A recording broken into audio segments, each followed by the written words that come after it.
Ah, base dito sa iyong resume, Tonyo pa lang yung pangalan. Tama ba? Hala! Okay na Paano mo nalaman pangalan ko?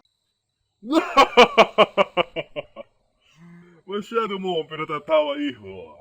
Kalma ka lang. Hawak ang mga requirements mo. At base dito sa iyong TOR, okay tong mga grades mo. Lalo na dito sa history ba ito? Sige nga, subukan natin yan. Sino ang pumatay kay Magellan? Hala ka! Lasinggero lang ako. Patunayan yan. Sumat pa ako ng konti bago ako pumunta dito. Pero, hindi ako mamamatay tao. Sige. Ibahin natin.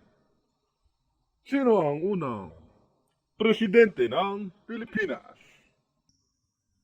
Ha? Unang presidente ng Pilipinas? Mabait ba yan? Kasi yung kilala ko lang yung katulad nung kumpare ng tatay ko, si Emilio.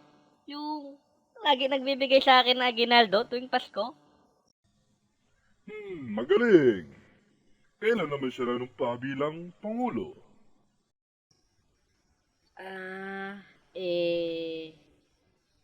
June 12, 1988.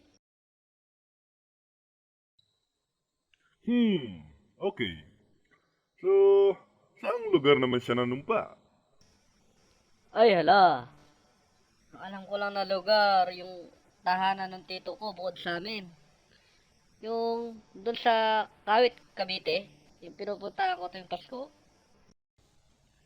Mahusay. Sige. Kailangan ko isang tulad mo. Bumalik ka bukas ng umaga, ha? Pwede ka na lumabas.